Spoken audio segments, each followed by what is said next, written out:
Alors, en tant que chrétien, c'est vrai que ça m'est arrivé souvent d'être orgueilleux. Tous les défauts que j'ai pu avoir lorsque je ne croyais pas en Christ, et ben, en étant chrétien, j'ai eu toujours ces défauts, mais parfois encore plus forts. Donc, croire que devenir chrétien d'un coup comme ça, les gens n'aiment pas le terme chrétien parce que pour eux c'est la religion, mais bon, moi j'utilise le mot chrétien, c'est pour vous ramener dans une compréhension du fait que quand nous venons en Christ, nous sommes des disciples du Christ, et donc j'ai cette définition-là du mot chrétien, d'accord? Donc du coup, lorsque j'étais disciple chrétien, eh ben en fait j'ai fait beaucoup plus de mal à mon environnement, aux gens de ma famille, aux gens qui m'entouraient, que lorsque je ne l'étais pas. Lorsque je n'étais pas chrétien, bah je m'en foutais vraiment des gens, des circonstances où ils vont, tout ça, mais j'avais quand même beaucoup de compassion envers les gens, tout ça, et j'étais prêt à les aider si j'avais des problèmes ou quoi que ce soit. Mais leur manière de vivre ou le danger dans lequel ils pouvaient se mettre dans leur manière de vivre, c'était pas mon problème. Je leur laissais cela. Et du coup, je vivais ma vie, tout ça, je fumais, etc. J'avais une vie, on va dire, assez cool, on va dire, sans plus, quoi. Et du coup, quand je suis devenu chrétien, je me suis aperçu de beaucoup de choses. Et j'ai vu, moi qui n'avais pas de règles, j'ai commencé à voir dans la Bible des règles et des conditions de comportement, chose que j'ai mis d'ailleurs en pratique. Et ça m'a rendu en vérité encore plus méchant que je ne l'étais avant d'être en Christ. Donc alors, du coup, les règles que je m'appliquais, j'avais une discipline assez difficile sur ma vie de comportement, mais malgré cette discipline compliquée, il m'arrivait souvent de pécher, de mal agir, d'en faire qu'à ma tête, de faire des péchés qu'un chrétien ne devrait pas faire, de m'énerver, de péter les câbles, de manquer de respect aux gens. Il y a des personnes, ils me manquaient de respect, j'étais prêt à les frapper, c'était violent en fait. Et du coup, malgré cette dure discipline, bah en fait, j'étais pire qu'avant, pire que quand j'étais pas en Christ. Et c'est un paradoxe, ça reste un paradoxe, et c'est dur à comprendre. Et du coup, lorsque je vivais cette discipline, j'imposais aux autres la discipline dans laquelle j'étais, tout en sachant que j'étais mauvais moi-même, tout en sachant que j'étais nerveux, méchant. Dans le secret, parfois, il m'arrivait de pécher. J'avais des pensées qui étaient totalement perverses et mauvaises. Et du coup, j'étais pas si innocent. Mais malgré ce manque d'innocence, eh ben en fait, je me consolais, je me confortais dans la pratique. Et dans cette pratique, alors plus j'étais mauvais, plus j'étais dans le péché, plus je durcissais la pratique des commandements qu'on peut trouver n'importe où dans la Bible. Et cela m'aidait, me rassurait même d'être ferme comme ça, mais ça durait jamais longtemps. C'était toujours par période. Il y a des périodes de 2 mois. Pendant 2 mois, je vais être droit et je vais imposer à tout le monde cette droiture. Mais au bout de 2 mois, je vais craquer, je vais faire un péché, je vais m'énerver, je vais péter un câble, je vais faire tout ce qu'un chrétien ne doit pas faire. Et du coup, je vais craquer, quoi. Et pendant une autre période, on va dire une période de 1 mois et demi, on va dire, eh ben, je vais être souple. Et je vais imposer à tout le monde cette souplesse qu'avant, j'imposais à tout le monde cette discipline d'être ferme. Et quand je chutais, bah, je devenais souple, parce que je me disais, merci Seigneur, parce que tu me pardonnes. Parce que c'est vrai, lorsque nous sommes dans la discipline, nous sommes fermes, très fermes, et que nous imposons aux autres d'être fermes, et ben en vérité, on rentre dans un système dans lequel nous avons un Dieu qui juge, un Dieu sévère qui est prêt à punir ceux qui font des pas de travers. Et nous imposons cela aux autres, nous imposons cela à notre entourage. C'est pas un mal, on veut leur bien en faisant ça. Mais ça reste un mal, parce que d'un côté, on leur met un joug sur leurs épaules que nous-mêmes, nous n'arrivons pas à porter.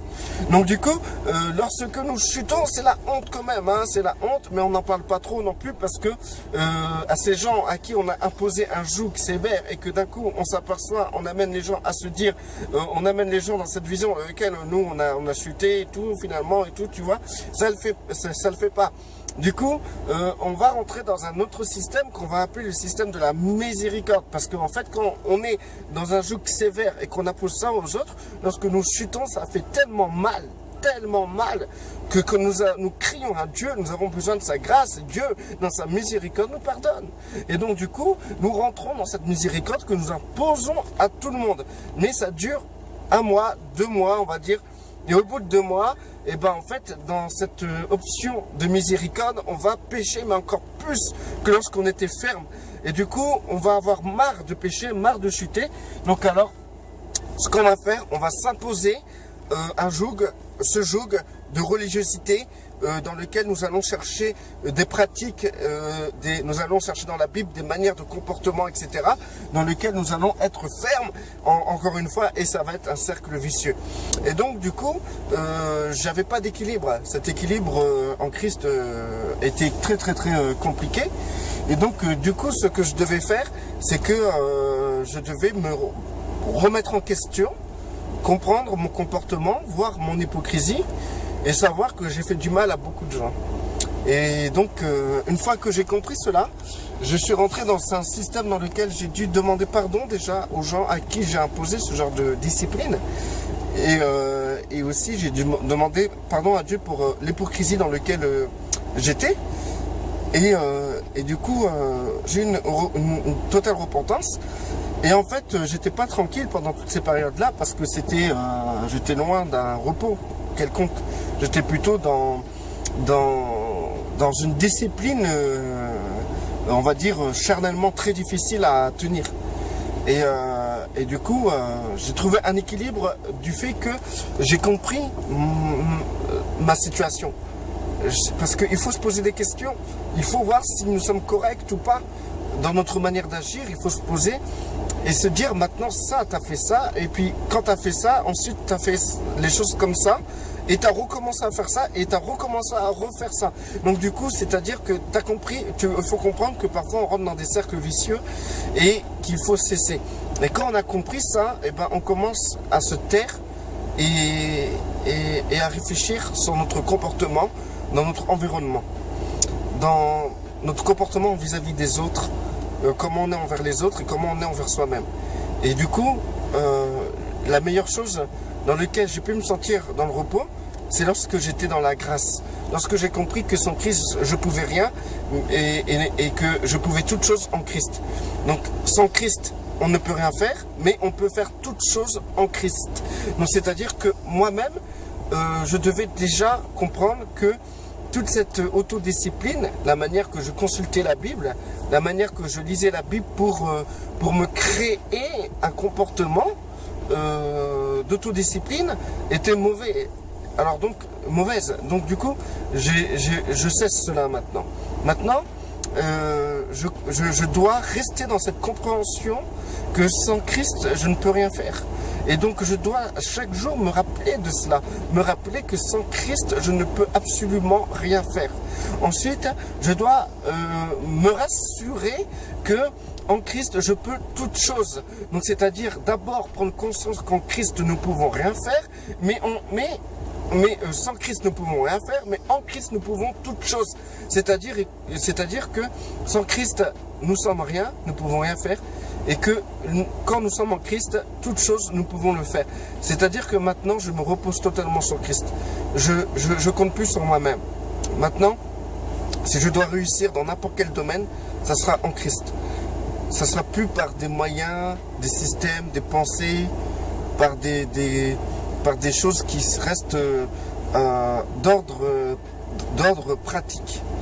Maintenant, la seule chose que je peux considérer et que je peux considérer comme pratique, c'est de jamais oublier toutes les erreurs que j'ai faites dans le passé en Christ. Parce qu'il ne faut pas se leurrer, hein. En Christ, on fait énormément d'erreurs. Et parfois, on fait des erreurs qui ont des conséquences énormes vis-à-vis des gens de notre entourage. Et du coup, il ne faut pas oublier ça. Faut pas oublier, c'est pas parce que tu es chrétien que tu fais pas d'erreur. Et souvent, dans ce que tu fais en tant que chrétien, les erreurs que tu fais en tant que chrétien, et ben en fait, souvent, on ferme les yeux sur ça. On ferme les yeux et on continue à avancer. Mais le problème, c'est qu'on va les reproduire, ces erreurs, en fermant les yeux. Et donc, il faut considérer tout ce que tu fais. toutes les choses que tu as considérées comme une erreur, ben maintenant il faut rentrer dans l'action. Et il faut considérer ça, il faut avancer. Et il faut ne plus les reproduire. Se forcer à ne plus les reproduire. Parce que, premièrement, tu te fais du mal à toi-même. Et deuxièmement, tu fais du mal à ton entourage. Donc maintenant, le chrétien a la capacité de se reprendre. Lorsque j'ai considéré que nous étions en Christ, qu'en Christ je pouvais rien faire, et que sans Christ je pouvais rien faire, et en Christ je peux toutes choses, et ben en fait c'est une remise en question. Ça reste une remise en question. C'est pas tu prends un verset, tu le mémorises et tout se passera bien. Non, grâce à ce verset, tu désamorces ton comportement. Il faut désamorcer ton comportement. Il faut que tu aies un acte. L'acte que tu peux faire, ce n'est pas prendre la Bible et créer une nouvelle pratique religieuse pour plaire à Dieu. Mais c'est d'abord, c'est voir son comportement, c'est voir ce comportement, comprendre que ça va pas, voir des passages dans la Bible pour réorienter ton comportement. C'est se remettre en question. Et la Bible, c'est une remise en question. Et donc, si tu te remets en question, tu es dans la capacité de cesser une activité. Par exemple, si tu sais que, par exemple, tu vas toucher le four. Si tu sais que le four, il est chaud, tu vas toucher le four, tu vas te brûler les doigts. Si tu sais que si tu touches un four chaud et tu te brûles les doigts, tu vas te remettre en question. Tu vas te dire, ce four, il est chaud, donc je vais, si je le touche, je vais me brûler les doigts. Donc, la remise en question, c'est que tu vas te dire, lorsque tu auras le réflexe de toucher le four, tu vas te dire, non, je vais pas le toucher. Non, je vais pas le toucher parce qu'il est chaud. Je vais cesser l'activité, je vais cesser mon geste parce que je sais que je vais me brûler. Et ben, c'est pareil en Christ. Nous faisons un geste, et nous faisons un geste, nous faisons quelque chose, une activité, nous parlons, nous sommes en action, et si nous savons que nous agissons mal et que nous avons mal fait, eh ben, il faut se remettre en question. Et la prochaine fois que ça arrive, ben, lorsque vous allez produire la chose, eh ben, vous allez vous rappeler que si vous faites ça, ça fait mal. Donc vous arrêtez tout de suite. Dieu va pas vous arrêter. Dieu va pas vous arrêter à votre place. C'est à vous de vous arrêter. Parce que vous avez compris que le four est chaud. Donc, vous allez arrêter le geste qui va faire en sorte que lorsque vous allez toucher le four, vous allez vous brûler. Donc, il faut se remettre en question. Et surtout, je peux vous dire, en tant que chrétien, vous avez fait beaucoup de mal. Vous avez été une source de malédiction envers beaucoup de personnes. On a été des éléments de chute pour les gens de notre entourage. Il faut cesser ça, il faut arrêter. Et si là encore vous êtes dans ce domaine-là, vous vous reconnaissez, il faut que vous arrêtiez. Il faut vous poser la question, aujourd'hui c'est fini. Demain je ne reproduis plus ça. Il faut arrêter, on arrête. Voilà, stop. Et vous êtes dans la capacité d'arrêter. Si vous n'êtes pas dans la capacité d'arrêter, c'est que vous êtes encore esclave, malheureusement. Il faut vous remettre en question sur votre position, de ce que vous croyez vraiment. En Christ, sans Christ, nous ne pouvons rien faire. Christ a dit, sans moi, vous ne pouvez rien faire. Il est écrit aussi, mais en Christ, nous pouvons toutes choses. Sans Christ, vous ne pouvez rien faire, mais en Christ, vous pouvez toutes choses. N'oubliez jamais ça. Sans Christ, vous ne pouvez rien faire. Maintenant, votre comportement et la manière que vous agissez avec les gens, vous les blessez, etc., ben ça, il faut arrêter. Il faut se remettre en question. Il faut arrêter. Et moi, je vous parle par expérience. Et depuis que j'ai compris et que je me suis posé, bah, ça va mieux. Et j'arrive mieux à gérer maintenant. Parce qu'en fait, tant que vous ne vous posez pas la question, tant que vous croyez que vous faites bien, vous croyez que c'est bien de gueuler sur votre frère, votre soeur pour lui dire ce qu'il doit faire dans Christ, de le reprendre avec orgueil, ou de le reprendre avec un coup de verset. Vous croyez que c'est bien de vous comporter comme ça, ou de le juger, ou de le rabaisser, ou de lui dire ce qu'il doit faire. C'est pas bien. Je peux vous dire par expérience, c'est pas bien. Il faut arrêter tout de suite. C'est pas comme ça qu'il faut procéder. Voilà. Restez bénis.